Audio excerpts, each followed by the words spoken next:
Hello, folks. Thank you for joining us today for a conversation about scarcity thinking and movement leadership. I'm Chris. I'm with the National Survivor Network. So let's start by talking about what we mean by scarcity thinking. So what we don't mean, and I want to be super clear about what we don't mean first, because sometimes the concept of scarcity thinking gets used in ways that are victim blaming or short-sighted.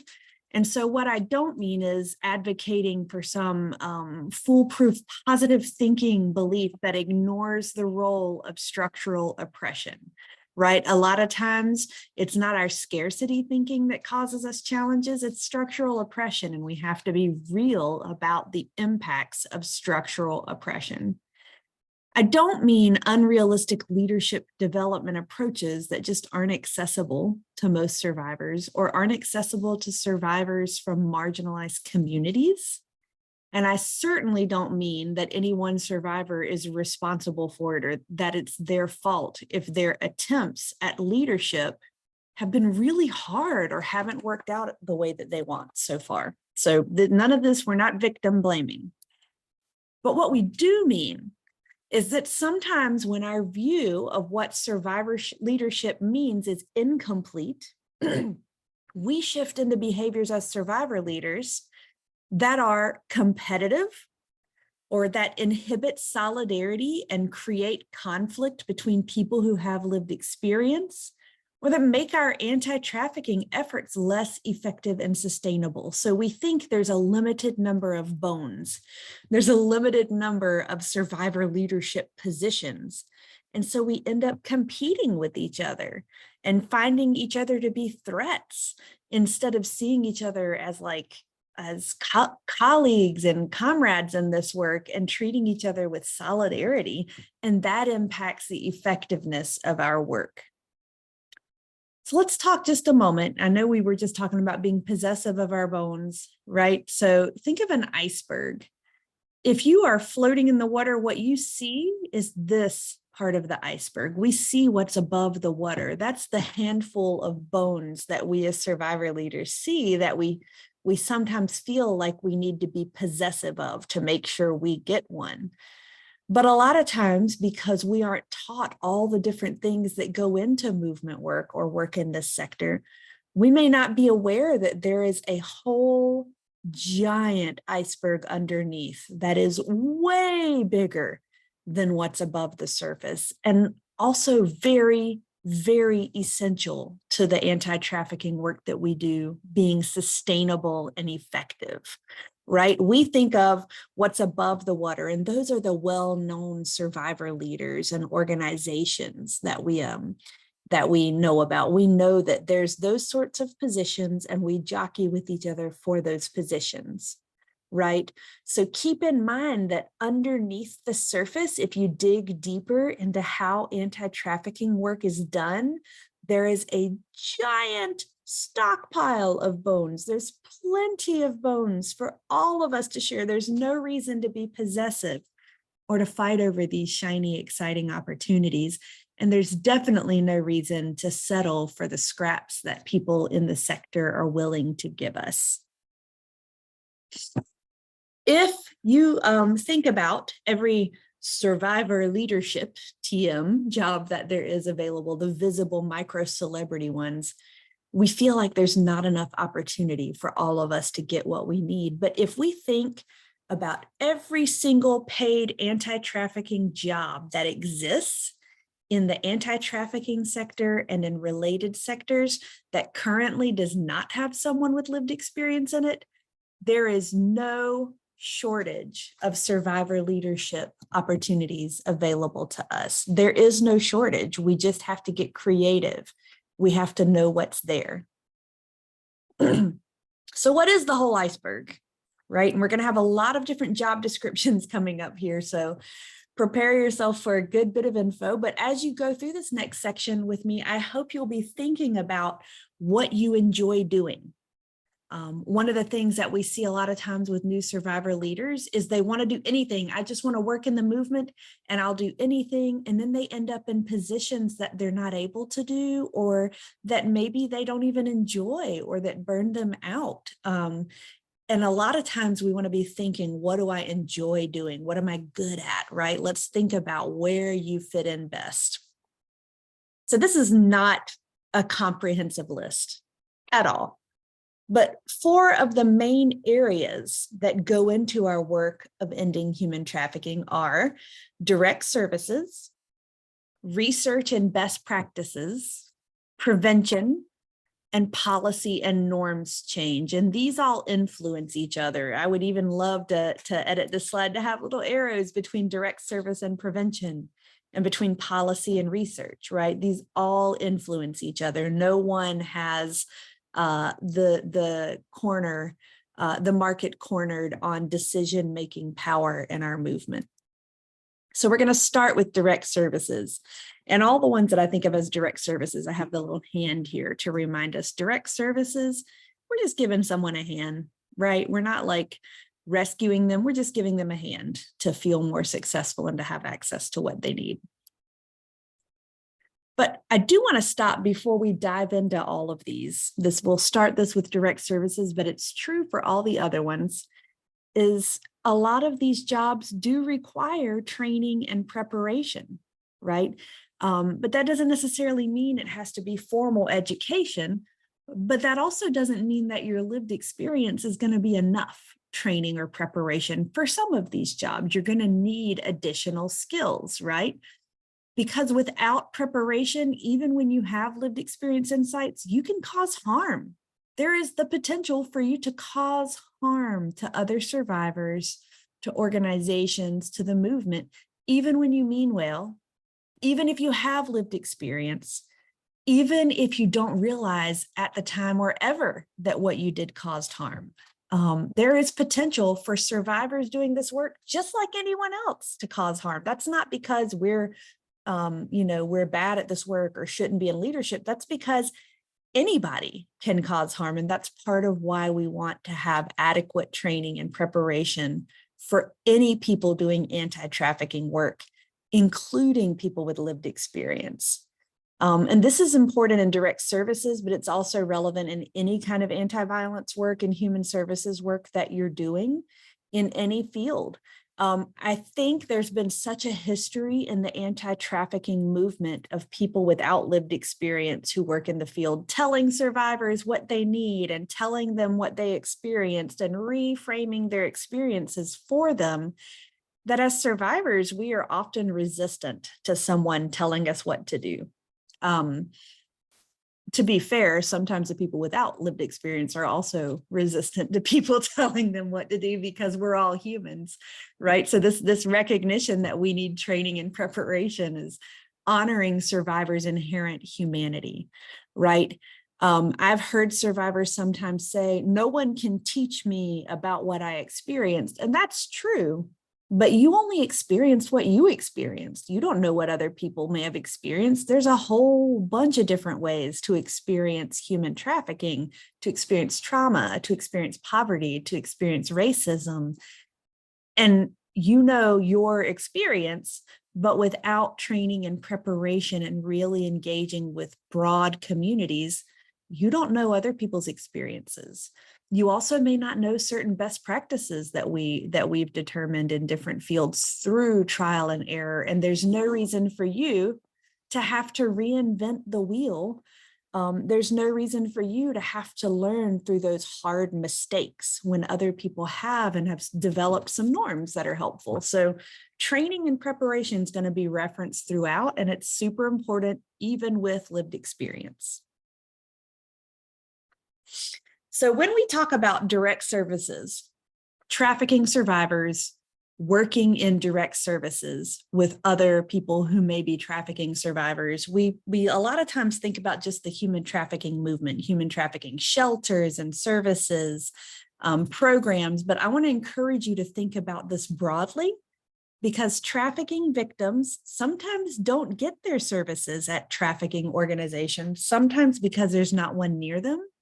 Sometimes there may be one near them, but they choose not to go for any number of reasons. They may feel more comfortable getting their services in a different setting. And we know that human trafficking survivors sometimes get their services at sexual violence programs or rape crisis centers or domestic violence shelters or intimate partner violence programs. When I say SV, I mean sexual violence. And when I say IPV, I mean intimate partner violence.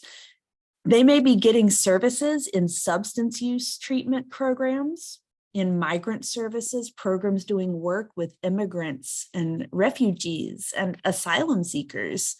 They may be doing work in labor rights, doing work with worker rights in any number of fields of labor. They may be getting their services in homelessness programs and shelters. So all of these are direct service options and fields where you may be a survivor of trafficking, working with other survivors of trafficking. And I want to encourage all of us to think broadly about what we mean by movement work. So one role might be a crisis hotline advocate. It's the person that takes the crisis hotline calls. It can have a whole lot of different things. I know in trafficking, we tend to think of the crisis hotline being where you call to get help, getting out of a situation. But I want to, again, encourage you to think broadly about that. Crisis hotline is where someone calls and you may give them, through either a call or a chat, sometimes in person, support with emotional processing, helping them talk through and vent about their trauma, holding space for them, helping them find new ways to manage their triggers. You may do safety planning with them if they have a situation where they're not able to get out of a less safe situation right now. You may do safety planning. You may do what we call resource and referral. That's a pretty common phrase in hotline and crisis services, is resource and referral. And what we mean by that is that you may not be the one who can do everything for them, but you make a habit of learning what else is available in your community so you can help connect them to appropriate services, financial assistance that's available through other nonprofits or through your government.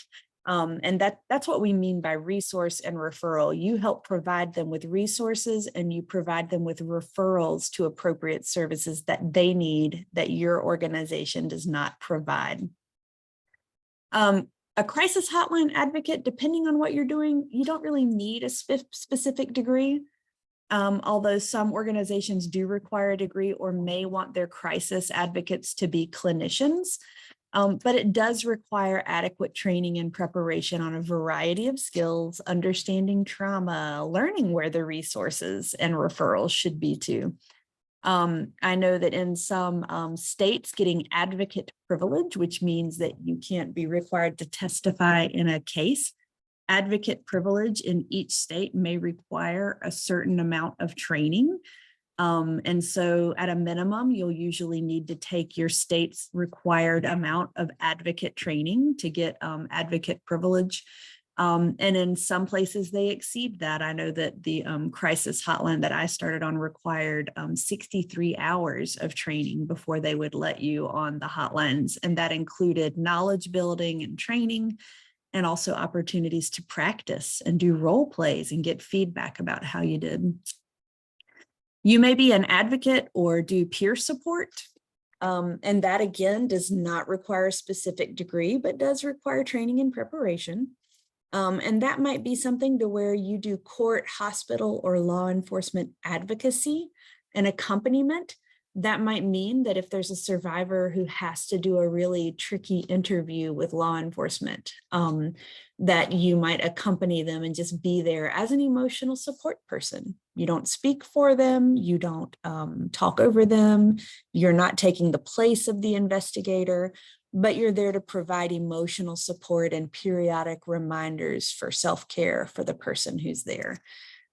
People also do hospital accompaniment, where you might go and join a survivor who's in the hospital to be there with them. And again, you can provide both emotional support and resource and referral in person while they're in the hospital, and also court accompaniment. Court accompaniment might be where someone has a court date, whether it's for a protective order or any other court date, and you're there to be an emotional support person for them, to check in with them in advance of their court date, to find out how they're feeling and help them do what we call coping ahead, which is where you think through how you might feel and set up a strategy to take care of those feelings while they're overwhelming. You often, with court or hospital or law enforcement accompaniment, might also do a debrief after, where after the official work is done of the court or the law enforcement officer, that maybe you and that survivor have a little bit of one-on-one to be like, how are you doing, friend? You hanging in there? How you feeling? What do you think you might do to take care of yourself for the rest of the day? You may also, as an advocate or peer support specialist, facilitate or co-lead support groups or provide mentoring. A lot of times in support groups, they will pair you with a clinician to make sure that there's a clinician in the room. And so that's one of these situations where you'll get the training because you need to know some basic facilitation skills. And even if you're doing support groups, you kind of need to know some crisis intervention skills, because someone could have a moment during a support group where they get triggered and dysregulated or dissociated, and you need to be capable of sort of holding space for, and if needed, redirecting that. So some more direct service positions you might see is case management. So typically for case managers, they do expect you to have a bachelor's in social work or a related field or higher. A bachelor's is a 4-year degree. But there may be some people who want to do case management, which is where you help that survivor get access to all of the things that they need during a complicated process. They may take survivors who don't have that degree if they've been doing direct services for a while, you've been doing peer support, you've been doing court and hospital accompaniment, and they may be willing to give you the training you need to learn the skills you would need added to that to become a case manager. Shelter staff. So typically being shelter staff, if you aren't clinical staff, and by that I mean medical, therapeutic, counseling, typically doesn't require a degree, but having prior experience doing direct services is a plus, because again, you may have to use some of those crisis and peer support skills sometimes. And I will say one opportunity when we're thinking about shelters and programs that I don't have on the list is sort of being like auxiliary staff, which means sort of in addition to the core essential staff to make the shelter function. Maybe you can get paid to come in and do something like lead arts activities, facilitate a movement space, maybe whether it's yoga or stretching or opportunities to dance. Or maybe you can be sort of an activities coordinator and you can do things where you coordinate events where maybe it's a local choir or, a music ensemble, or I don't know, that comes into the program and provides just opportunities to disconnect from the hard work of healing in a shelter space, right? So those positions are available. Another form of direct services is I would file under legal and accountability. And this is one where different positions are going to require different degrees. So to become a lawyer, you complete a JD or a Juris Doctor. That is a graduate degree. And what we mean by that is that person did a 4-year degree, a bachelor's, and then went on to do additional school to get the lawyer degree. There are some schools that offer degrees in restorative justice or restorative practices.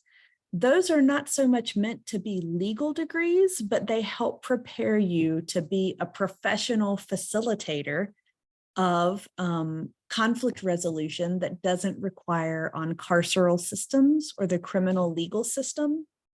And those can be bachelor's or higher level. A paralegal is a position that works with lawyers and helps with a lot of the work that lawyers do, provides a significant amount of supporting work on that. And to be a paralegal, it requires a 2-year degree or an associate's degree. And that is not on top of a bachelor's degree. That just means the associate's degree means it's your first 2 years of college that you go to. You can also get a like a bachelor's or 4-year degree that focuses on pre-law.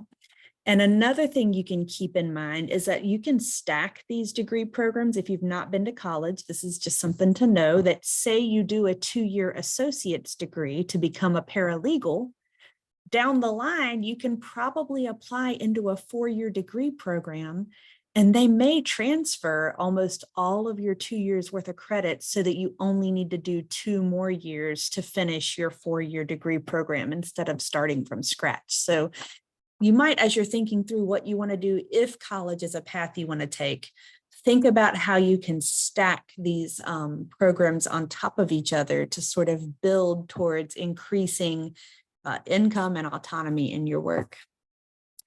As we mentioned earlier, you can be a court or legal advocate. And that doesn't mean you're the lawyer, but that means you're the person who goes to join them for emotional support, planning ahead, developing a care plan for after a tough day. So again, you don't really need a degree for that, just some experience in direct services, and it does require training. Another form of direct services is outreach and harm reduction.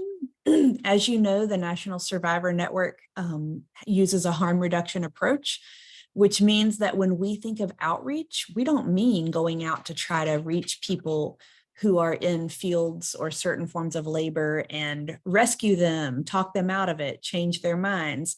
We specifically mean our goal is to go out with people who have a higher number of risk factors that a trafficker might choose to exploit. And again, when we say risk factors, I don't mean that person is particularly risky. What I mean is that they have things in their community and in their societal connections, their social groups, that leave them having less access to safety, right? And a trafficker chooses to exploit those risk factors. So what we do with outreach is we go out into the community in whatever ways we can to let those people know what trafficking is, to find out if they feel safe. What do they need to feel more safe? What would you need resource-wise, practical resources? What resources do you need to feel safer, to keep yourself safe?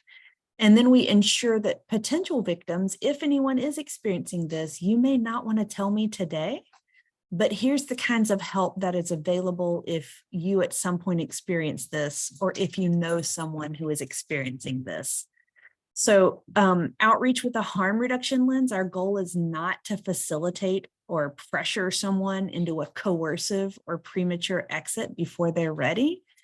Our goal is to check in with them wherever they are, whether it's working on a farm or whether it is working in the hospitality industry or whether it's working in commercial sex. And we let them know we care. What do you need to feel safer right where you are? And here's what's available to you as supports if you feel like you're experiencing something that doesn't feel safe. Harm reduction work and outreach don't require a degree, but again, having some of those basic crisis management and advocacy skills in your experience is very helpful.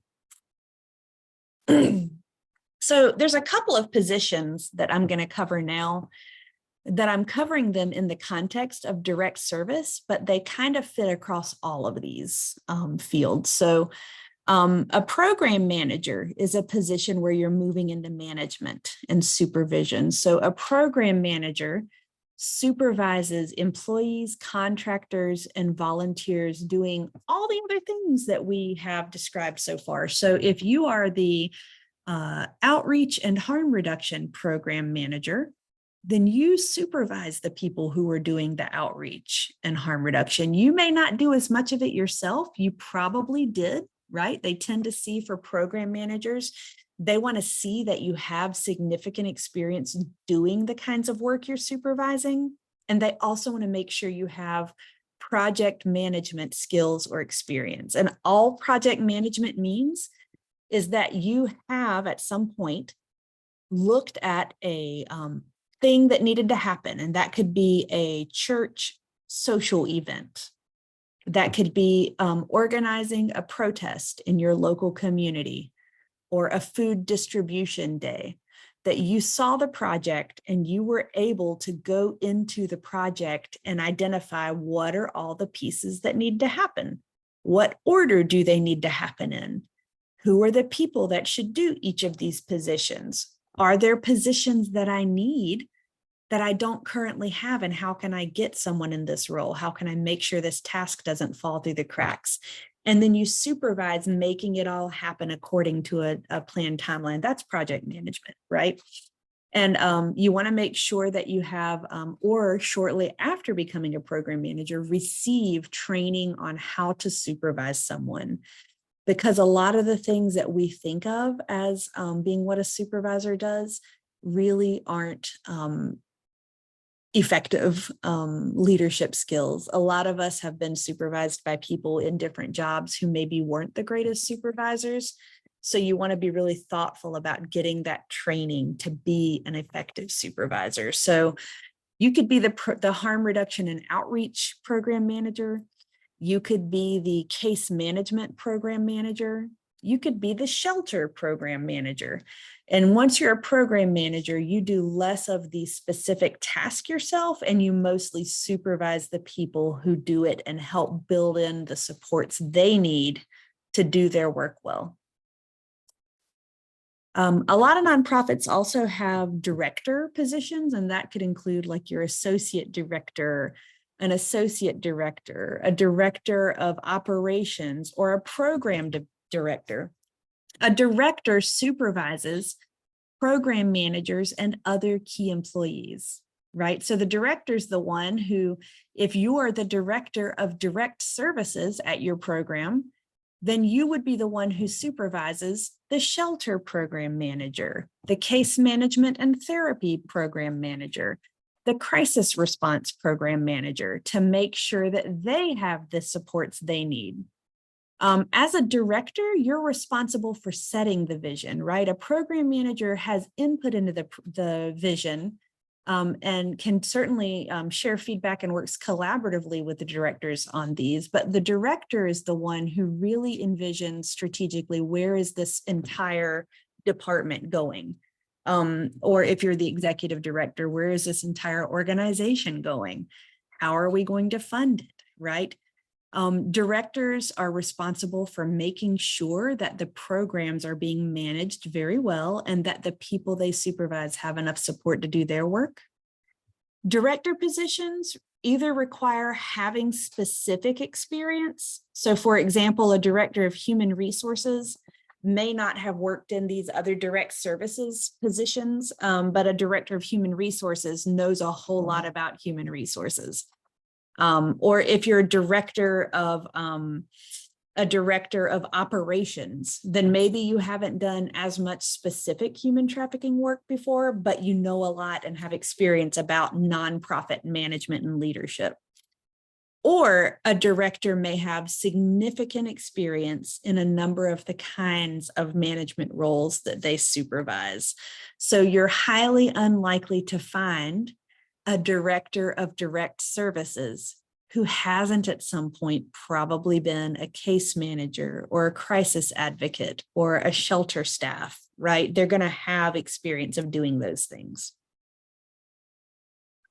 So just a reminder that all of those positions, program managers and directors, those aren't all just for direct services. All of the fields we're going to talk about next also have opportunities for people to be program managers and directors. And I know a lot of times we use the word leadership in a couple of different ways. Sometimes when we say survivor leadership, we're just thinking of survivors who are doing the work. But when we talk about the nonprofit structure, typically when we're thinking of leaders in the nonprofit world or the sector or the movement, we're also thinking about program managers, directors, people who have decision-making power in the programs. But not everybody wants to do that. Not everybody is good at doing that. Some people would be great at doing it, but don't really want to have to deal with the trouble, because sometimes the higher up in decision-making power you move, the more stress you have as people are frustrated with you for not doing it well. So, it's not that program manager or director is a better position. It's just a different position. So we're going to move next into prevention, trafficking prevention. And I have a little community here, a little neighborhood for our symbol for prevention. And that's there to remind us that prevention isn't just working one-on-one with people. Prevention is really looking at what's happening in communities so that we can transform the conditions that lead to trafficking. So again, just like with direct services, when we say prevention, we don't just mean it has to be human trafficking prevention. Teen dating violence prevention work, for example, would probably prevent a whole lot of trafficking that happens when teenagers enter relationships that have unhealthy relationships, that have unhealthy power dynamics to them. So remember, this could be teen dating violence prevention, sexual violence, intimate partner violence, substance use, migrant, labor rights, homelessness. Any prevention in these fields is going to be doing work to end trafficking, whether it's branded and marketed that way or not. So a role in prevention that I think we tend to think of when we think of prevention is community educators. So community educators can educate specific groups using targeted programming. So an example might be your target audience might be the general public, in which case you're going to do a certain kind of education about trafficking prevention. It may be community leaders. So let's say that you're doing a presentation or a training for your local or county government, right? Then you're going to give them specific education about how county or local governance can reduce risk factors for trafficking, right? How they can build in more protection and services into their county and government programming that would reduce the likelihood of people who've been made vulnerable experiencing trafficking. Your target audience might be children or youth. And in that case, your education is going to look different. It's going to be educating them about how you can tell when a job offer is real or fake. What are some warning signs that a job offer might not be on the level? It's going to involve educating children and youth about healthy relationship dynamics and what trafficking is. You may be educating people who work in specific fields of work. So let's say you're going in and working with migrant farm workers, then you may be giving them education and information about what trafficking is and how to report smaller labor violations before they become a situation that might be trafficking. So to be a community educator, it doesn't require a degree, and depending on who you're educating, it may require different levels and kinds of preparation. So for example, if you're going to be working with children and youth, then you may need some specific education and training and preparation about best practices for engaging youth, young people's learning styles. If you're going to be educating people in specific fields of work, then you're going to want to know a little bit about that industry so that you can provide them with relevant information about prevention instead of just giving your standard human trafficking prevention 101 to every audience. I do want to interrupt this programming to remind you that outreach and awareness and prevention are not the same thing. They all mean something a little bit different. Outreach and awareness by themselves are not prevention. You can go out and do awareness trainings all day long and still not have any dent in the amount of trafficking that occurs. You can go out and do outreach all day long to connect people to services, and still you're reaching people who've been exploited. You need to think with your prevention, how are we stopping the trafficking from ever happening in the first place? And we can't stop the trafficking from ever happening in the first place just by telling people trafficking exists or what it looks like. We have to think about what's causing the trafficking. How do we stop that? We also can't stop trafficking from ever happening by just educating people not to get trafficked, which sometimes leads to unintentional victim blaming language and approaches.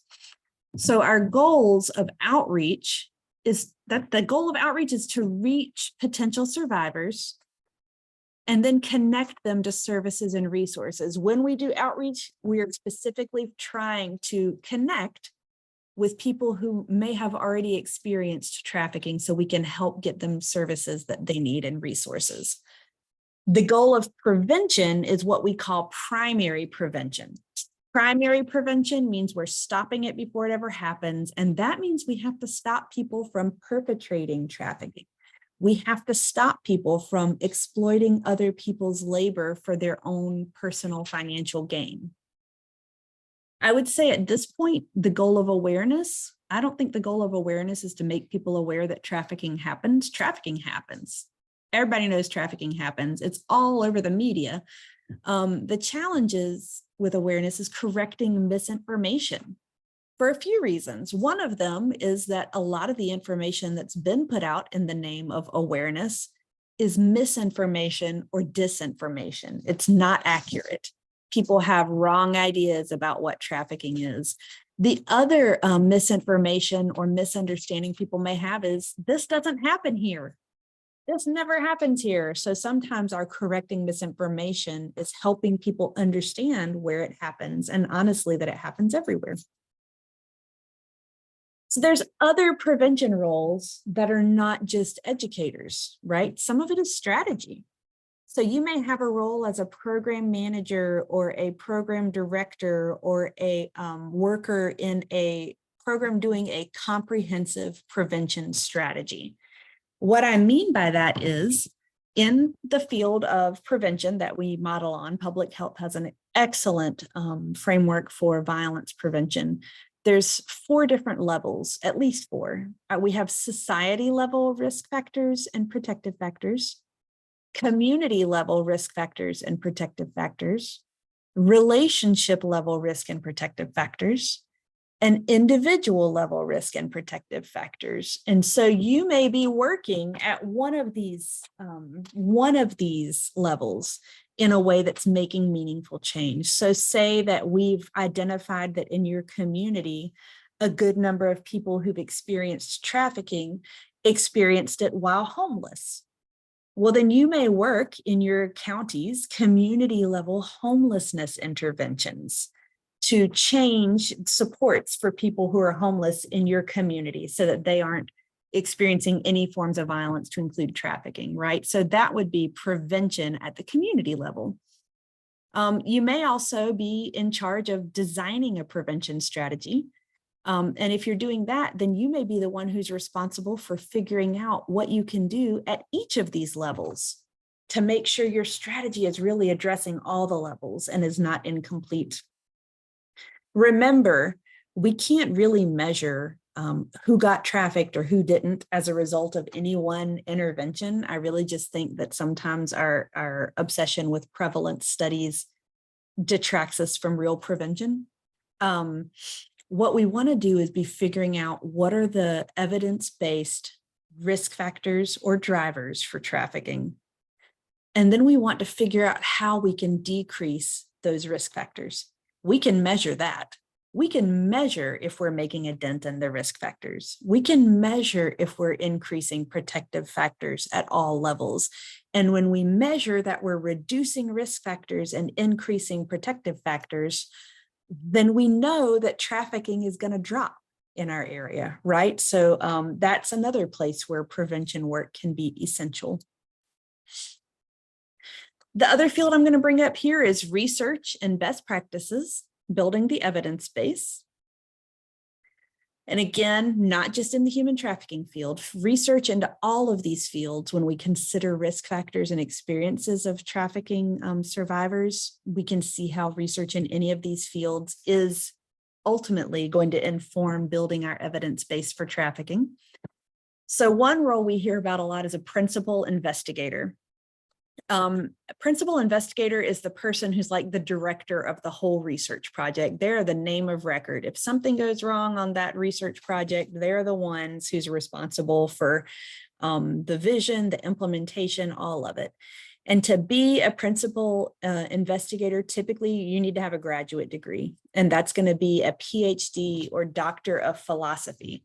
So a PhD means that someone went to school for 4 years, a 4-year bachelor's degree, and that then they went for an additional 5 to 8 years or more of graduate study. So someone who has done a PhD is going to have a lot of formal education on something. That also doesn't mean that they necessarily understand the experiences on the ground. So it's essential for them, whether or not they have lived experience, to collaborate with other people who are in the communities that we're working with. But there are, in fact, people with PhDs and principal investigators who are survivors of human trafficking. And if school is something that you feel led towards and you enjoy academics and learning, a PhD is an option. We also, on different research projects, will see a co-investigator. They're the ones, they usually, to be a co-investigator, you need a graduate degree. They may not be the director, but they're going to collaborate with the principal investigator on the research project and implementation. You may often see research assistants or a graduate assistant. That is often an intern, a student. It may be someone who's an intern who's not a student. Might be a graduate student, so someone who is working on their master's or PhD that works on the project to support the work. You may also have research consultants. Those may be people who are not interns or assistants, but are professionals who support the work. And they you may need a degree to do a certain kind of research consulting, but you don't always. You will need training to be a research assistant or consultant. You will need training in just practices of research to ensure the integrity and transferability and generalizations of the research that you conduct. Research assistants and consultants may be part of developing the strategy that we're going to do for the research. They may assist with developing and reviewing the instruments. And so when we say instruments in research, we mean, a survey, the questions for a focus group. The instrument is sort of like the document that outlines what we're going to use to conduct our research. Assistants and consultants may conduct interviews or focus groups. You may hear someone say semi-structured interviews. What we mean by semi-structured interviews is that you have a series of questions, but the assistant or consultant leading the interview has some flexibility. If the person's response to a question is really interesting, they know how to sort of facilitate the conversation to keep it going. They may assist with gathering evidence or reviewing reports, and they may be a community liaison for community-based participatory research. And community-based participatory research is a model in which the investigators and research team have a team of people who are a community organization, a community group, where they're actually engaging people who are in the impacted community in many parts of the research itself. It's very collaborative. I included these, even though these aren't researchers, I included them because they're right there with that best practice, which we know the research is what develops the best practices. And again, the community-based participatory research, best of both worlds, right? We have researchers and communities working together to do research that tells us what works and what doesn't, what is more effective, what is less effective. And so a trainer is someone who knows what those best practices are that the research has developed and stays on top of them, and who trains other professionals or volunteers to better understand and implement what we know are best practices. A TTA provider is another thing you'll hear people say. When people say TTA, they mean training and technical assistance. Technical assistance is sort of like a mix of customer service and life coaching for nonprofits or for nonprofit professionals. So just like a advocate, a personal advocate working with a survivor may help that survivor think through their options, what's realistic, what'll be the barriers and that make it hard to implement certain things. How can we get around those barriers if that's really what you want to do? A TTA provider does those same things for organizations to help them figure out how to better meet their clients' needs and engage with their community. Neither of these roles require a specific degree, but some organizations may want you to have a certain degree, but they do require coming into the role or very shortly after getting hired, committing to spending time really getting familiar with the research trends and the practice trends. And when I say trends, I don't mean trendy as in it's cool, what's popular. I mean trends as in we may notice a pattern in the research that suggests there's a change in the way trafficking is happening in our communities. Or there may be a pattern in our research that shows which communities are experiencing it at higher rates. Practice trends may be that we're getting information from people doing case management, that there's newer ways of tracking the case management delivery that helps you better ascertain or figure out what your next steps need to be, right? So a TTA provider or a trainer need to kind of know what these best practices are from the research. And then they need to stay effective, they need to keep learning as new research comes out so that they're always sort of on the cutting edge of knowing what we are finding out. Another field, policy, structural change, and development, right? And again, we have our iceberg here because some of this is above and some of this is below. So and again, like with all of these, it doesn't have to just be in trafficking. There are many ways to do policy that can reduce trafficking or better serve survivors without ever saying the word anti-trafficking, right? So the one that's above the iceberg that we think about a lot is a lived experience policy speaker. That's the person who goes and gives their testimonial with some policy recommendations about their lived experience of trafficking. And that does not require formal education, but a lot of times people throw survivors into situations of doing policy speaking without really giving them the tools that they need to feel good about that work. And so sometimes having media training is helpful because we've seen many speakers and people who do work for publications that sort of get just steamrolled or rolled over by journalists or by politicians in a way that they aren't quite ready or prepared to respond to. It requires some training on trauma-informed storytelling so that they can share their story for the purposes that they're there speaking about without overwhelming themselves or anyone else, all the other people present to the point where they're less effective. And if they know a little about the basics of policymaking, that's really helpful. And again, they may do work at the local, state, or federal level to advocate for new or improved policies. And a lot of times these people will focus on one level predominantly, not always, but sometimes they may choose, I only like working at this specific level because I've taken time to learn more about it. There's also a policy consultant or advocate, and that's a slightly different role than a lived experience policy speaker. So some roles may require formal degrees. So someone who's like running a policy program may have a formal degree in law or public administration, but they don't all. But you will want to get really educated if you're going to be a policy consultant or a policy advocate on policy making approaches. How do things become laws at this level, whether it's local, state, or federal? Because it works differently. Each state has different guidelines for how policies are made, right? So you want to really understand the level, how do laws happen, but you also want to really get training and mentoring on which policy strategies are effective at each level.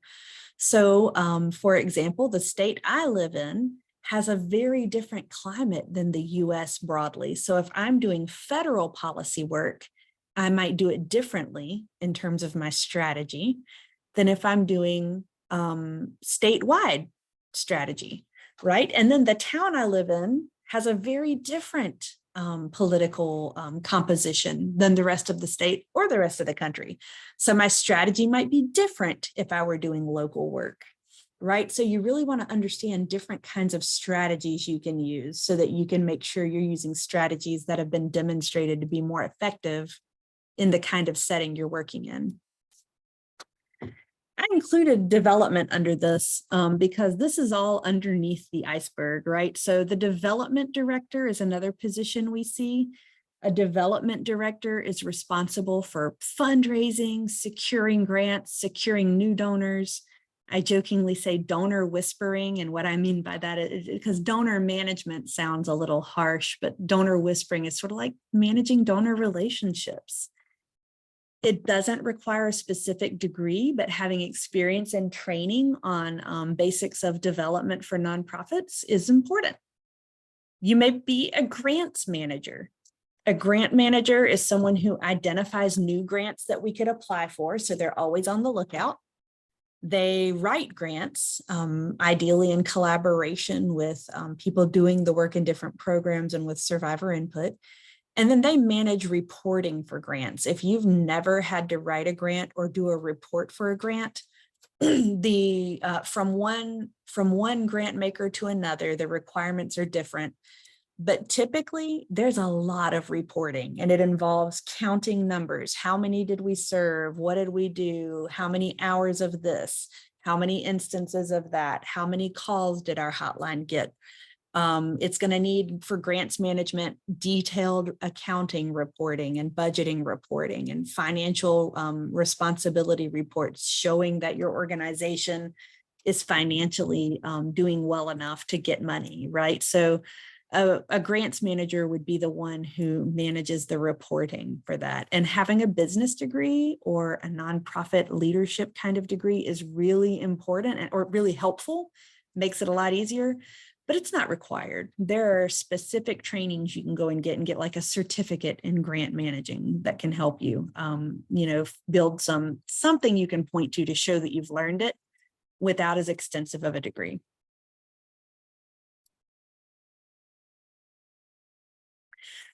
Related is media and communications. Media and communications staff, you could have a director, a manager for different things, a social media manager.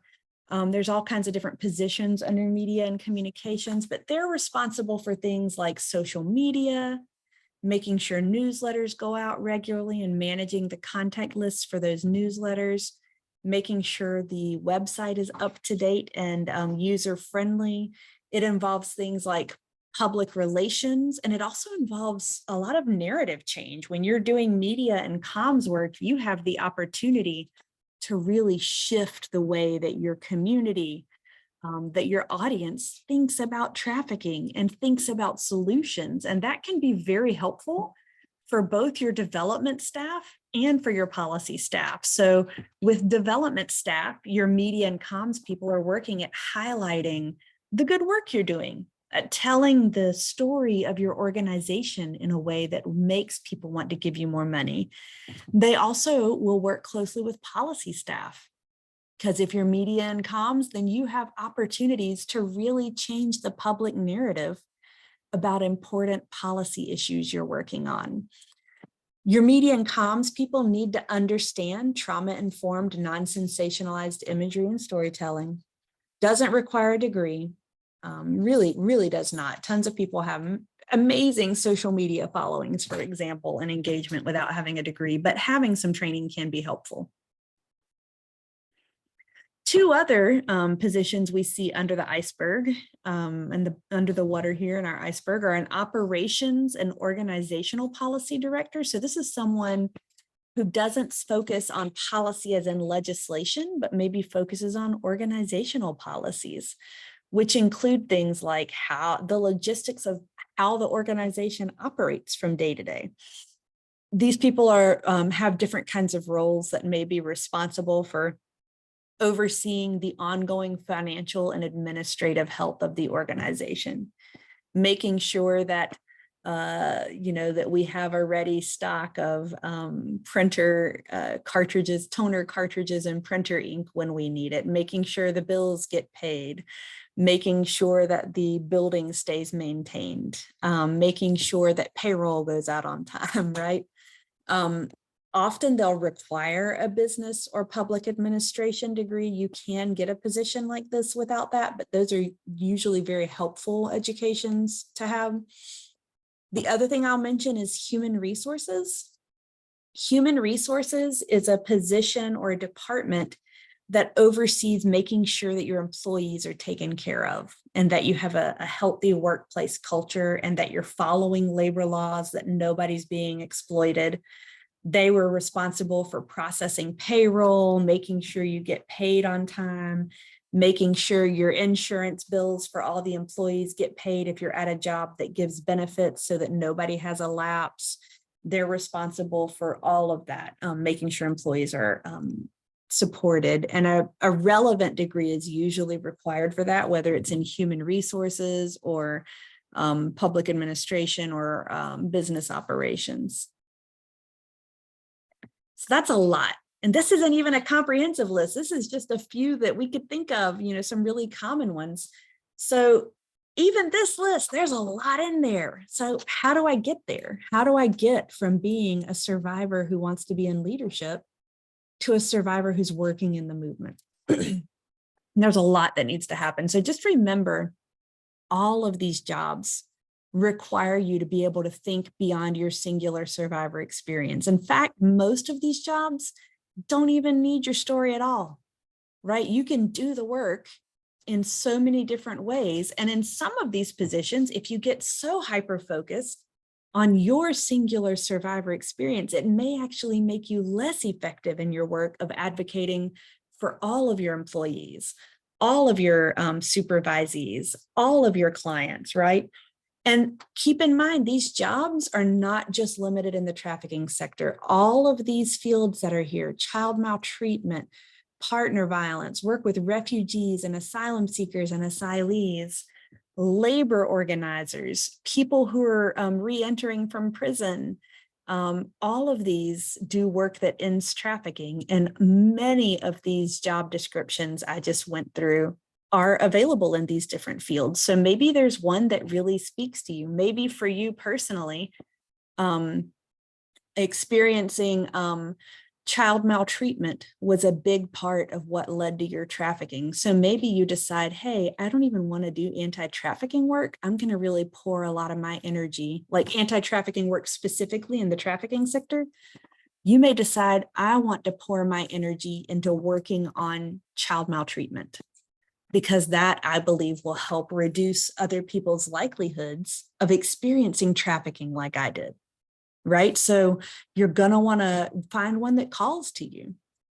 Think about what you're interested in. What do you like to do? What are you good at doing? What things are you not so good at doing or are harder? So for example, if keeping track of lots of moving pieces is not one of your skill sets, you may not want to be a project manager or a program manager. If dealing with people who are going through trauma on a day-to-day basis is hard for you, you might not want to be a case manager or a hotline advocate, right? So think about, what are you good at? What's hard? Do you have the kinds of support in place to do the work you'd want to do? So for example, maybe you love working with people who are in crisis, but you're looking at your life right now and you don't feel like your life would allow you to take on the extra stress of doing that directly. So maybe you want to do media and comms instead. Now, if you don't have degrees, which many survivors do not, you may need to start with some of these jobs we've talked about that require less formal education or training just to get a foot in the door. So remember, the first anti-trafficking job that you take, that may not be your dream job in the movement. That may be the one you take because that's what you're really qualified to do and capable of doing to get started in this work. And when you get a job, ask them for professional development or PD. And what that means is training, mentoring, getting sent to webinars and conferences to learn some of the skills you need to advance in your job. And that can even be a question that you talk with them during the interview about: what kinds of professional development do you offer your employees to help them succeed? It may be something you talk to your supervisor about. What kinds of professional development can I get? Many nonprofit and government jobs will actually have a professional development amount budgeted for each employee to use to continue growing as a worker in this movement. And you want to ask, do I have a budget for professional development, to make sure you use it, get the most out of it? That is huge. I can say personally that I would not be where I am if it were not for the professional development that I took since I started working in the anti-violence field. I kind of want to touch on this, I'm just going to call it the sneaky snake that you won't see it's coming till it bites you, right? And that's micro celebrity dynamics around survivor leadership. And I've heard survivors say things like, well, I don't know them, they must be new to the movement. Or where did they just came out of nowhere. Where did they come from?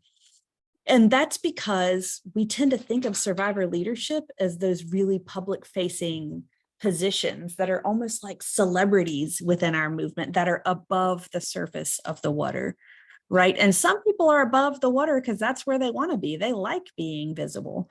Other people's are above the water because they just are doing work in a way that keeps putting them into these positions, whether they really wanted to go after that or not, right? So the reality is, if you are only looking at people in the movement who have lived experience, who are above the water, who are micro celebrities, then there could be someone who's been working beneath the surface in the bulk of this iceberg for over a decade that you've never seen before. So we want to remember that movement experience doesn't have to look exactly the same way.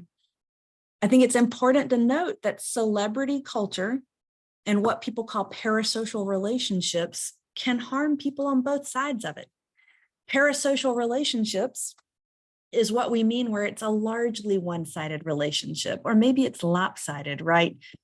You're really visible. You tell your story a lot. You present a lot. You're in the public eye, and people feel like they really, really know you. And they feel a sense of warmth and affection towards you as if you're a friend, and you don't really know who that person is in the same way, right? And so there's an imbalanced dynamic, and that can then make it hard to navigate boundaries because these people may be reaching out to you wanting support.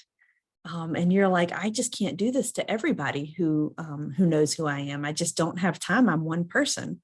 Or on the other side of that, you can be someone who really feels like you know that survivor leader you've seen a lot. And then you reach out to them for connection and they don't really have time to respond to you. And your feelings are hurt. Like, I thought they were so amazing.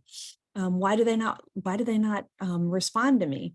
So just be conscious as you are doing your movement work that people who you see who are visible are still real humans who may not know you and are probably doing the best they can. And if you are someone who's above the surface and very visible, be conscious that people will feel like they know you. And that can be a really, really big ego boost when you're getting praise and admiration from folks. But sometimes you get the other end of that and all of a sudden they hate you. And what they think they hate about you may not even be about you or who you are, or you may not have even done it.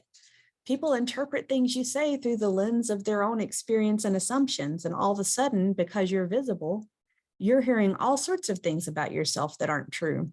That takes some resilience to navigate. That's really hard on people who are above the iceberg. So remember, human trafficking movement exceptionalism, thinking trafficking is so different from everything else, it causes us to alienate brilliant survivor leaders from other movements. So there are people who are survivors of human trafficking who are working above and below the surface in fields like migrant rights, farm worker rights, domestic worker rights, sex worker rights. They're doing all of this work and are very experienced. And if we don't consider them our siblings in this work, if we don't consider them to be our comrades and colleagues in our work to end trafficking, we're going to miss opportunities for collaboration and shared brilliance and shared power. Also, the work above the iceberg is no more important than the work below the iceberg. Work above the surface, work above the surface is no more important than work below the surface. So whether or not you're visible, if you are working in this field with integrity and dedication and passion, your work is essential and important. All of these roles are important. We do not need to let our egos get in the way, because then when our egos get in the way, we get possessive, right? Remember that dog with the bone. We get possessive of our work. No, we're the ones doing the anti-trafficking work. We're the ones that are survivor leaders. And then we have that scarcity thinking that causes us to compete with other survivors for access to spaces, when the reality is we've just gone through so many spaces survivors can be working in. There is no need for competition. Support each other, y'all. We win and we rise together. Thank you so much for joining us today. And I hope you'll check out our YouTube for our other basics of survivor leadership trainings.